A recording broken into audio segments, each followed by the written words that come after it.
Hello, dear student friends. Dr. Bapuji Salunke, Institute of Engineering and Technology, Kolhapur, welcomes you all to e-learning platform.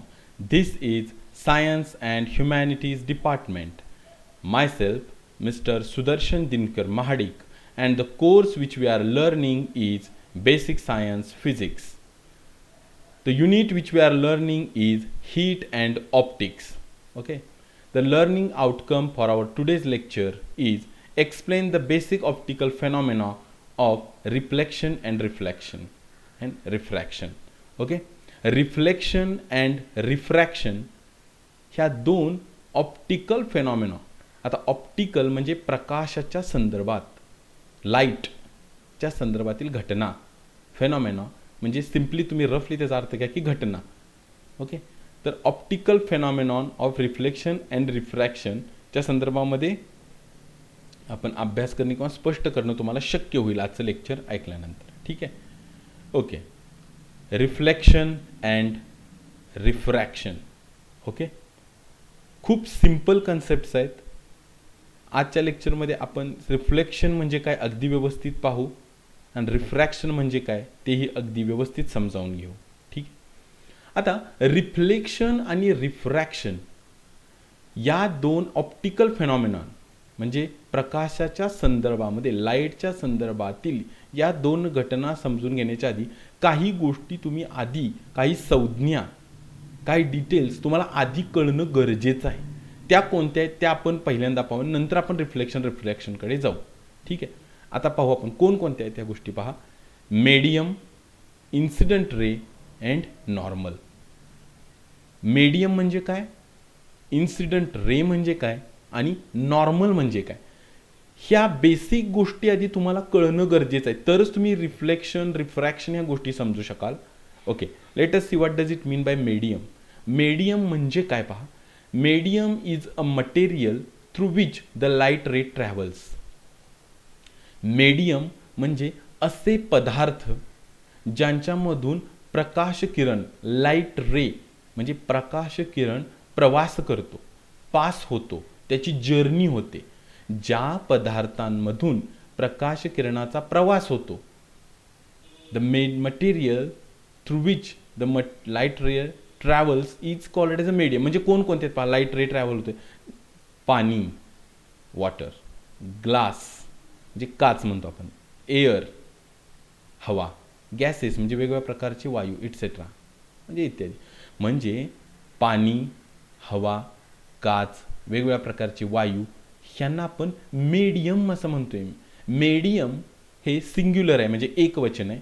Media is it's a plural म्हणजे ते अनेक वचन आहे. Okay. Medium म्हणजे कळालं की ज्याच्यामधून लाईट रे ट्रॅव्हल होतो त्याला आपण म्हणतो medium. And these are some examples of a medium. Okay. Now this is a plane surface. पहा, आता असं समजून घ्या, एक कन्सिडर करा की हा एक प्लेन सरफेस आहे. ओके. स्मूथ सरफेस आहे आणि या स्मूथ सरफेसवर एक प्रकाश किरण येऊन आदळला. ठीक आहे. पहा, एक प्रकाश किरण येऊन आदळला. ठीक आहे. आता the light ray which incidence on surface is called as a incident ray. पहा, इन्सिडंट रे ह्या टर्म्स तुम्ही ध्यानामध्ये ठेवा. पहा परत एकदा की light ray comes and incidence on a plane surface, then it is called as a incident ray. Okay. And if you draw a perpendicular to plane surface from the point at which the ray has incident, बघा मी काय म्हणतोय की प्रकाश किरण येऊन ज्या पॉइंटवरती आदळला, okay, त्या पॉईंटमधून तुम्ही जर एक परपॅन्डिक्युलर ड्रॉ केली प्लेन सरफेसशी, म्हणजे काय केलं तर त्या पॉईंटमधून 90 डिग्री इतका अँगल करणारी एखादी रेषा तुम्ही जर ड्रॉ केली तर त्या रेषेला म्हणतात नॉर्मल. ओके. पहा नॉर्मलची डेफिनेशन मी काय सांगितली तुम्हाला. The perpendicular drawn from the point where the incident ray has strike to the plane surface is called as a normal. म्हणजे पहा ही रेषा आणि प्लेन सरफेस यांच्यामध्ये अँगल किती आहे, 90 डिग्री आहे ना. That's why this line is called as a normal. म्हणजे इन्सिडंट रे ज्या ठिकाणी प्लेन सरफेसवर येऊन आदळला त्या पॉईंटमधून प्लेन सरफेसला जर आपण एक परपेंडिक्युलर ड्रॉ केली तर त्या लाईनला म्हणतात normal. So this is a normal. Medium, incident ray and normal, ह्या मुख्य कन्सेप्ट तुम्हाला समजून आल्या. पहा, look at once again. So these are very basic concepts you must understand to understand the phenomenon of reflection and refraction.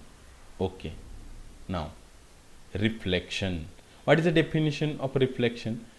When light ray incidents on smooth plane surface and travels back in a same medium but opposite side of the normal, then it is called a reflection. बघा इथे काय सांगितलेलं आहे की light रे एका smooth सरफेसवर येऊन आदळतो आणि ज्या मीडियममधून तो आलेला आहे त्याच मीडियममध्ये परत निघून जातो, परंतु नॉर्मलच्या अपोजिट बाजूने.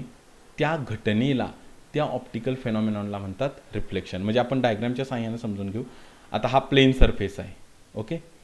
त्याच्यावरून येऊन एक रे इन्सिडंट झाला या ठिकाणी. आपण याला इन्सिडंट रे म्हणतोय, okay. The ray which strikes the surface is called as a incident ray. आपण एक नॉर्मल ड्रॉ केली. पहा, आता नॉर्मल म्हणजे काय आपण पाहिलेलं आहे, okay. The line which makes 90 degree angle with a plane surface and passes through the point where incident ray has strike to plane surface. म्हणजे जी नॉर्मल म्हणजे अशी लाईन जी प्लेन सरफेसला परपेंडिक्युलर आहे आणि जी त्या पॉईंटमधून पास होते, ज्या पॉईंटला इन्सिडेंट रे आदळलेला आहे, त्याला आपण नॉर्मल म्हणतोय. मग रिफ्लेक्शन म्हणजे काय पहा, तर इन्सिडंट रे आदळला या ठिकाणी आणि तो त्याच मीडियममध्ये मागं निघून गेला. समजा हे एअर मीडियम आहे, तर एअर मीडियममधून इन्सिडंट रे आला, तो आदळला आणि त्याच मीडियममध्ये निघून गेला, but opposite side of the normal. म्हणजे इन्सिडेंट रे अपोजिट साईडला आहे, इकडे एक आहे, तर रिफ्लेक्टेड रे आहे तो नॉर्मलच्या अपोजिट साईडला आहे. पहा, so this is called as a reflected ray, okay. So incident ray and reflected ray. When light ray incidents on a smooth plane surface and travels back in the same medium but opposite side of the normal. बघा, incident ray आला, तो त्याच मीडियममध्ये मागे निघून गेला, but opposite side of the normal गेला, म्हणून आपण याला इन्सिडेंट रे म्हणायचं. आणि त्या रेला नॉर्मलच्या अपोजिट साईडनं तो गेल्यानंतर त्याला आपण रिफ्लेक्टेड रे असं म्हणतो, okay. Let us see in more detail about reflection.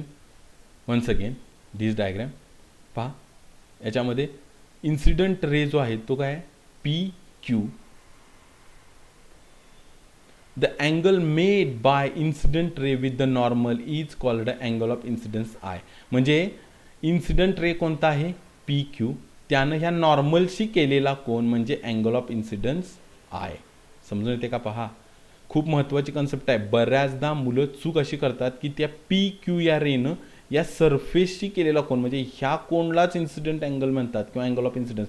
That is a wrong.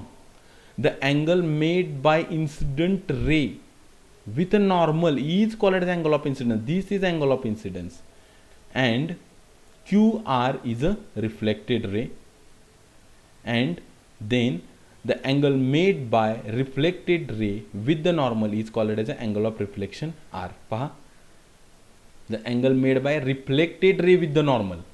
reflected ray कोणता आहे, QR. त्यानं नॉर्मलशी केलेला कोन म्हणजे angle of reflection R, okay. once again, PQ is a incident ray, means this ray, PQ. QR is a reflected ray, means this ray, okay. The angle made by PQ with a normal is angle of incidence. The angle made by QR with normal is angle of reflection R. So I is angle of incidence, R is angle of reflection. Now very interesting point, in reflection I is equal to R. This is very interesting and you must keep in the mind की reflection या फेनॉमेनॉमध्ये, reflection या घटनेमध्ये angle of incidence is equal to angle of reflection. Pause your video and look at once again about angle of incidence and angle of reflection. Angle of incidence म्हणजे काय आणि angle of reflection म्हणजे काय, video pause करून पहा. Angle made by incident ray with a normal is angle of incidence. Angle made by reflected ray with a normal is called as angle of reflection. You must know these things. Okay? I hope you all have understand the point of reflection. Now, refraction. Very, very important concept of refraction. Very simple. When light ray enters from one transparent medium to another transparent medium, light ray deviates from its original direction. This phenomenon is called as a refraction. पहा इथे काय दिलेलं आहे. Very simple definition of refraction. When light ray enters from one transparent medium to another transparent medium, light ray deviates from its original direction. This phenomenon is called as a refraction. Okay, now transparent medium means what? Transparent, त्याला तुम्ही मराठीमध्ये पारदर्शक असं म्हणता. म्हणजे for example air आहे, water आहे, glass आहे, हे एक्झाम्पल्स आहेत ट्रान्सपरंट मीडियमचे. मग लाईट रे हा एका ट्रान्सपरंट मीडियममधून दुसऱ्या एखाद्या ट्रान्सपरंट मीडियममध्ये ज्यावेळी प्रवेश करतो त्यावेळी तो त्याच्या ओरिजिनल डिरेक्शनपासून भटकतो, डेविएट्स, किंवा तो त्याची ओरिजिनल डिरेक्शन जी आहे ती सोडून तो सेकंड मीडियममध्ये असताना एका वेगळ्याच दिशेने प्रवास करतो. ह्या घटनेला रिफ्रॅक्शन असं म्हणतात. पहा, refraction. Okay, now with the help of a diagram let us see refraction. Consider two transparent media, air and glass. पहा, एअर आणि ग्लास असे दोन ट्रान्सपरंट मीडिया कन्सिडर करा. ठीक आहे. Air is rarer medium as compare to glass, that is glass is a denser medium. म्हणजे काय की जे दोन मीडिया आपण कन्सिडर करायला लागलो म्हणजे एअर आणि ग्लास, या दोघांपैकी एअरची डेन्सिटी कमी आहे, ग्लासची डेन्सिटी ही जास्त आहे एअरच्या तुलनेत. म्हणजेच एअर हे रेअरर मीडियम आहे तर ग्लास हे डेन्सर मीडियम आहे. बघा, आपण रिफ्रॅक्शन हा फेनॉमेनॉन बघताना हे दोन मीडियम घेतलेले. ठीक आहे. आता बघा एअर, आता हे जी दिसते ही बाजूचं सराउंडिंग हे सगळे एअर आहे असं कन्सिडर करा. म्हणजे कुठलं मीडियम आहे, रेअरर मीडियम. आणि दुसरं मीडियम आहे डेन्सर मीडियम, म्हणजे कुठलं, ग्लास. कारण आपण हे दोन मीडियम कन्सिडर करायला लागलो ना इथं, म्हणजे त्यांचा विचार करायला लागलो. आता हा ग्लास म्हणजे काय, ग्लासचा स्लॅब आहे असं कन्सिडर करा. म्हणजे एअर आहे बाहेर आणि त्यानंतर हा ग्लासचा स्लॅब आहे, म्हणजे दोन मीडियम आपल्याकडे आहेत. आता काय होते पाहू, रिफ्रॅक्शन म्हणजे की एक लाईट रे आला आणि तो इन्सिडेंट झाला. तो म्हणजे लाईट रे हा एअर या मीडियममधून आला आणि तो ग्लास आणि एअरचा जिथं इंटरफेस आहे तिथं तो आदळला. ठीक आहे. Okay. P Q is our incident ray. Okay, P Q is our incident ray. आता this is our normal and this is a angle of incidence. आपण आधीच पाहिलेलं आहे की अँगल ऑफ इन्सिडन्स म्हणजे काय, तर the angle made bye incident ray with a normal is called as a angle of incidence. Angle of incidence is nothing but the angle made by incident ray with a normal. Okay, so this is angle of incidence. Now what happens, the ray has incident at the interface of a two media. आता पुढं काय घडून येते पाहू आपण. आता हा P Q हा रे ज्यावेळी ग्लासमध्ये एंटर करतो तेव्हा पहा बरं तो त्याच्या ओरिजिनल डिरेक्शनपासून भटकला आणि एका वेगळ्याच दिशेने त्यानं प्रवास केलेला आहे. Okay, means when light ray has entered from one medium to another, एअरमधून त्यानं ग्लासमध्ये ज्यावेळी प्रवेश केला त्यावेळी ग्लासमध्ये तो जर्नी करत असताना, तो प्रवास करत असताना तो एका वेगळ्याच दिशेनं त्यानं प्रवास केलेला आहे. त्याची ॲक्च्युली ओरिजिनल डिरेक्शन काय आहे तर ही आहे, म्हणजे लाईट रेची ही ओरिजिनल डिरेक्शन होती. But when it has entered the second medium it took the different path and direction. Okay, ते एका वेगळ्याच दिशेने त्यानं प्रवास केलेला आहे. And that ray is called as a QR, and means QR is a refracted ray. पहा, QR is called as a refracted ray, and the angle made by this refracted ray with a normal is called as the angle of refraction R. Angle of refraction R means what? R is called as the angle of refraction because the angle made by refracted ray with a normal is called as angle of refraction. बघा पुन्हा एकदा की when light ray enters from one medium to another medium it changes its direction to travel. So this phenomenon is called as a refraction. Means refraction फेनॉमेनामध्ये महत्त्वाच्या गोष्टी काय आहेत पहा, इथं दोन ट्रान्सपरंट मीडिया पाहिजेत. Refraction requires two transparent media where light ray travels from one medium to another medium. And when light ray enters from one medium to another medium the light ray changes its path direction, and that phenomena is called, म्हणजे ह्या घटनेलाच आपण काय म्हणतो, refraction. This is very simple, and this is called as a angle of refraction. R is called as the angle of refraction. Angle of refraction means the angle made by refracted ray with a normal. So this is a very simple phenomenon of refraction. Okay, thank you very much friends.